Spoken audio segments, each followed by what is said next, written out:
আচ্ছা মানুষ বলো দেখি, রাত্র কেন কালো? সূরজি মামা কোথা হতে পাইল এত আলো? ঠিক কিনা? ফুলগুলো নানান রকম কেমন করে হয়, পাতাগুলো সবুজ বটে ফুলের মতো নয়। সব গাছের পাতা সবুজ কিন্তু ফুলগুলা এক এক কালারের। কথা বলেন ঠিক কিনা? দুধ কেন এত সাদা, মরিচ কেন জাল? আমগুলো পাকলে বলো কেমনে হয় তালাল? লাল হয়নি? আবার পশু পাখি কয় না কথা, মানুষ কেন কয়? পশু পাখি কয় না কথা, মানুষ কেন কয়? বলো বলো ওহে মানব এসব কেমন করে হয়? বলো বলো ওহে মানব এসব কেমন করে হয়? হয় কিনা? কোন পশু পাখি কথা বলতে দেখছেন কোনদিন? মানুষে কথা বলে কিনা? আমরা সবাই বাস করি এই দুনিয়ার অঙ্গে, হাতের লেখা মুখের চেহারা মিলে না কারুর সঙ্গে। মিলে? আমরা সবাই বাস করি এই দুনিয়ার অঙ্গে, হাতের লেখা মুখের চেহারা মিলে না কারোর সঙ্গে। আর মিলে না কলমের টিপ, বুইরাঙ্গুলের টিপ। মহান প্রভু আল্লাহ আছেন একজন, এটাই ঠিক। ঠিক কিনা? পুরাটা পৃথিবী আল্লাহ রব্বুল আলামিন পরীক্ষার হল বানায়াছেন, আর পরীক্ষার্থীর প্রার্থী হলাম আমরা নর নারীরা, আর পরীক্ষক হলেন মহান আল্লাহ। সুবহানাল্লাহ।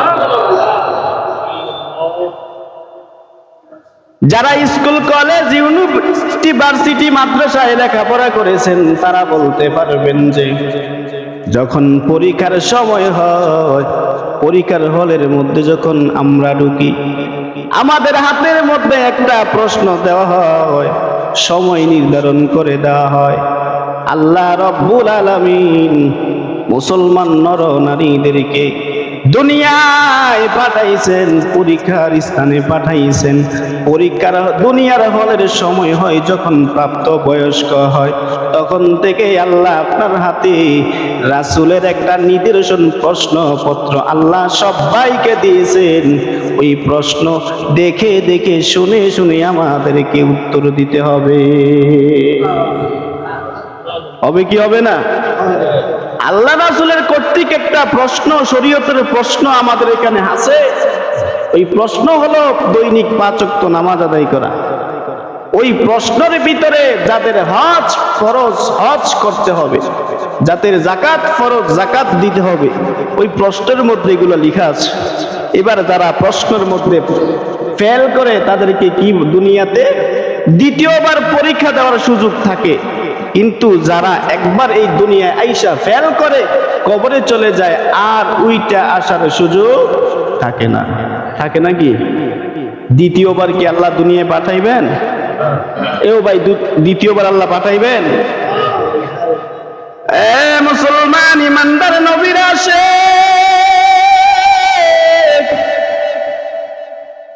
আল্লাহ রাব্বুল আলামিন এই আমলকে ওজন দেওয়ার জন্য একটা দাড়ি পাল্লা বানাইছেন, পরীক্ষক হিসাবে হিসাব নিকাশ নিবেন। লা ইউগাদিরু সগীরাতান ওয়ালা কাবীরাতান ইল্লা আহসাহা। আল্লাহ রব্বুল আলামিন দাড়ি পাল্লা রাখবেন, মিজানের পাল্লা একটা রাখবেন।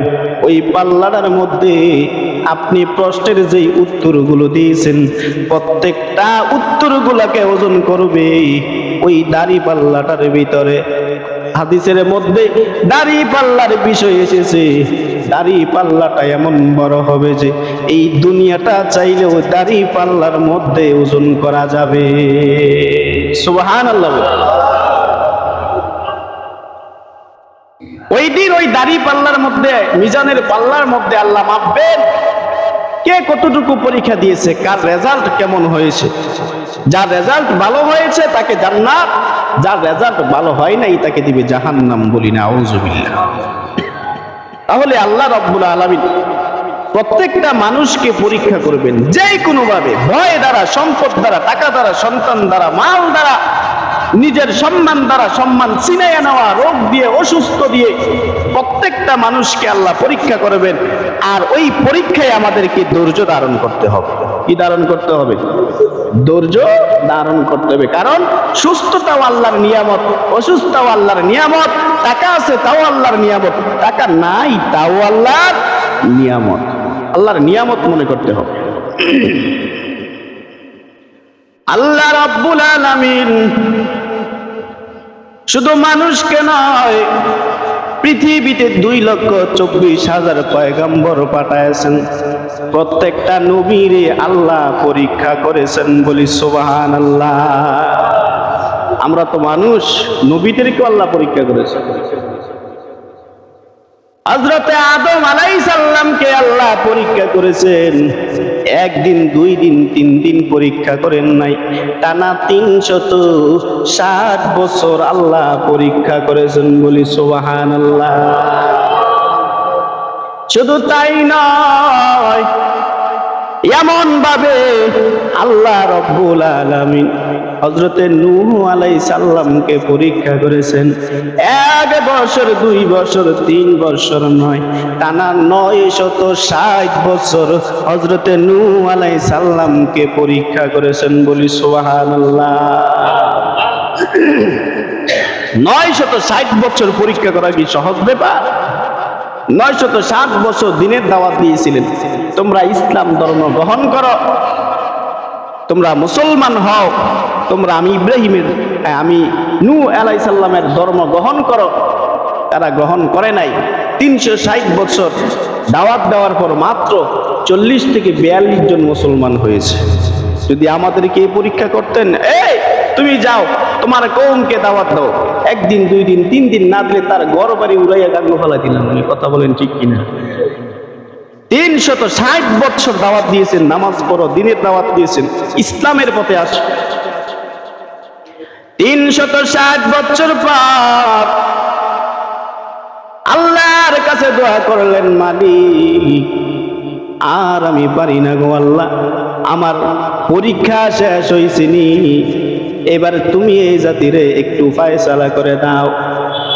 আল্লাহ ফায়সালা করলেন, এ নূহ, জঙ্গলে যাও, জঙ্গলে যাই একটা নৌকা বানাও, কিস্তি বানাও। কি বানাইতে বললেন? নৌকা বানাইতে বললেন। 2,24,000 কাঠ দিয়া বিশাল বড় একটা নৌকা বানাইলেন নূহ আলাইহিস সালাম। নৌকা বানানোর পরে আমার আল্লাহ নূহ আলাইহিস সালামকে জানাই দিলেন, হে নূহ, তোমার সম্প্রদায় হইতে, পশু পাখি হইতে জোড়া জোড়া করে তুমি নৌকায় উঠাও। সমস্ত পশু পাখিগুলাকে নৌকার মধ্যে উঠাইলেন। এরপরে আল্লাহ নৌকাটাকে বাসায় দিলেন। আর যে সমস্ত জালেমেরা নূহ আলাইহিস সালাম রে কষ্ট দিত, টানা 6 মাস পর্যন্ত তাদের উপরে আযাব গজব দিয়া তাদেরকে ধ্বংস করে দিয়েছে। তাদেরকে ধ্বংস করে দিয়েছেন আল্লাহ। এই জন্যই যারাই মুসলমানদের পক্ষে থাকবে, ইসলামের পক্ষে থাকবে, আল্লাহ তাদেরকে রাখবেন। আর যারা ইসলামের বিপক্ষে কথা বলবে, আল্লাহ তাদেরকে একটা ডিল মাইরানে ওই ভারত ফালাইবে। কথা বলেন ঠিক কিনা? মুসলমান ইমানদার নবীর আসে এমনই ভাবে হযরত ইব্রাহিম আলাইহিস সালামকে আল্লাহ পরীক্ষা করেছেন। 86 বছর পরে আল্লাহ একটা সন্তান দিয়েছেন। ওই সন্তান দেওয়ার পর আবার স্বপ্নে দেখাইতেছেন, ইব্রাহিম, তুমি তোমার সব চাইতে প্রিয় বস্তুটারে কুরবানি করো। আল্লাহু আকবার বলি।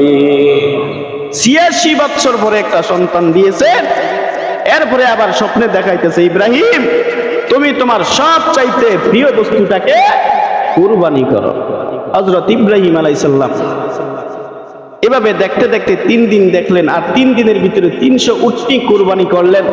তারপরে চতুর্থ রাতে আবার দেখাইতেছেন যে ইব্রাহিম হয় নাই, তুমি তোমার সব চাইতে যে প্রিয় বস্তুটা আছে ওই বস্তুটাকে কুরবানি করো। আল্লাহু আকবার বলি। ইব্রাহিম আলাইহিস সালাম আর বুঝতে বাকি রইল না, 86 বছর পরে একটা সন্তান পাইলাম, যে সন্তানটা আমার সব চাইতে প্রিয় সন্তান, প্রিয় বস্তু, ওই সন্তানটাকে আমার কুরবানি করতে হবে। ইব্রাহিম আলাইহিস সালাম যখন ছেলের কানে কানে যাইয়া বললে, ইসমাইল রে, আল্লাহ বলেছেন আমি যেন আমার সব চাইতে প্রিয় বস্তুটাকে কুরবানি করি, তুমি হইলা আমার সব চাইতে প্রিয় বস্তু, বলো আমি কি করতে পারি? হযরত ইসমাইল আলাইহিস সালাম একজন নবী ছিলেন, তিনি বলেন, সাতাজিদুনি ইনশাআল্লাহু মিনাস সাবিরিন।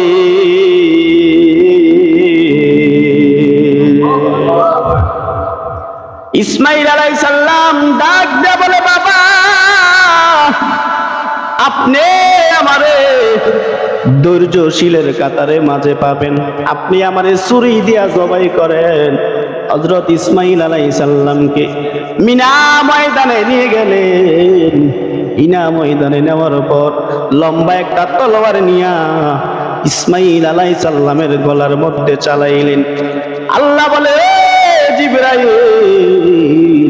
আমার ইব্রাহিম পরীক্ষার মধ্যে পাশ করেছে, তাড়াতাড়ি যাও জান্নাত থেকে একটি জন্তু নিয়ে কুরবানি করো, না হয় যদি আজকে ইসমাইল কুরবানি হয় তাহলে এখান থেকে কিয়ামত পর্যন্ত প্রত্যেকটা বাবা তার সন্তানরে কুরবানি করতে হবে। আল্লাহু আকবার বলি। যদি মুসলমান ইমানদার নবীর আসে এমনই ভাবে, হযরতে মূসা আলাইহিস সালাম তিনি পৃথিবীতে এখনো আসে নাই, মায়ের পেটে থাকাকালীনই তিনার পরীক্ষা শুরু হয়ে গেছে। ফেরাউন বনি ইসরাইলের দলেরা জানতে পারলো যে ফেরাউন খোদা দাবিদার, ওই ফেরাউনকে ধ্বংস করে দিবে, এমন একজন সন্তান বনি ইসরাইলের মধ্যে জন্মগ্রহণ করবে। ফেরাউন ওই বছর থেকে ওই বনি ইসরাইলের মধ্যে যে সমস্ত বাচ্চারা পৃথিবীর মধ্যে আসবে তাদেরকে হত্যা করার নির্দেশ দিয়েছে। তার হত্যায় ওই সময় শিশুদেরকে 90,000-এর মতো শিশু তারা হত্যা করেছে, বলি নাউজুবিল্লাহ। 90,000 সন্তান তারা ওই সময় হত্যা করেছে। তারপরে দেখেছে মানুষ বাড়তেছে না, মানুষ কিভাবে বাড়ানো যায়, তারপরে জারি হলো 1 বছরের বাচ্চাদেরকে রেখে দিবে, আরেক বছরের বাচ্চাদেরকে হত্যা করে দিবে, বলি নাউজুবিল্লাহ। আল্লাহর কি কারিশমা, যেই বছরই হত্যার পাল্লা আসলো বাচ্চাদেরকে হত্যা করবে, সেই বছরই হযরত মূসা আলাইহিস সালামকে তার মায়ের পেটের ভিতরে দান করলেন, বলি সুবহানাল্লাহ। এবং ওই বছরই আল্লাহ রাব্বুল আলামিন মূসা আলাইহিস সালামকে দুনিয়াতে আগমন করাইছেন, বলি সুবহানাল্লাহ। মূসা আলাইহিস সালামের আম্মাজান বললেন, হাই রে, আমার এই সন্তান আমার কাছে আছে, যদি কেউ জানতে পারে সাথে সাথে তাকে হত্যা করে ফেলবে। একটা সিন্দুকের ভিতরে ভরে তাকে নদীটা ভাসাইয়া দিল। এই সিন্দুকটা বাঁচতে বাঁচতে বাঁচতে বাঁচতে যাইয়া নীল নদী পাড়ি দিয়া মূসা আলাইহিস সালামের যেই সিন্দুকটা ফেরাউনের গাটের সামনে যায় বিরল, বলি সুবহানাল্লাহ। যে আদেশ দিল যে বাচ্চা পাইলে হত্যা করে ফেলবা, আল্লাহ পাক বাঁচাইতে বাঁচাইতে তার সামনেই নিছে যে আমি আল্লাহ বাঁচাই রাখি, তুই পারলে তারে মার। সুবহানাল্লাহ বলি। মূসা আলাইহিস সালামকে যখন কাফেরের দলেরা দেখতে পাইলেন, মূসা আলাইহিস সালামকে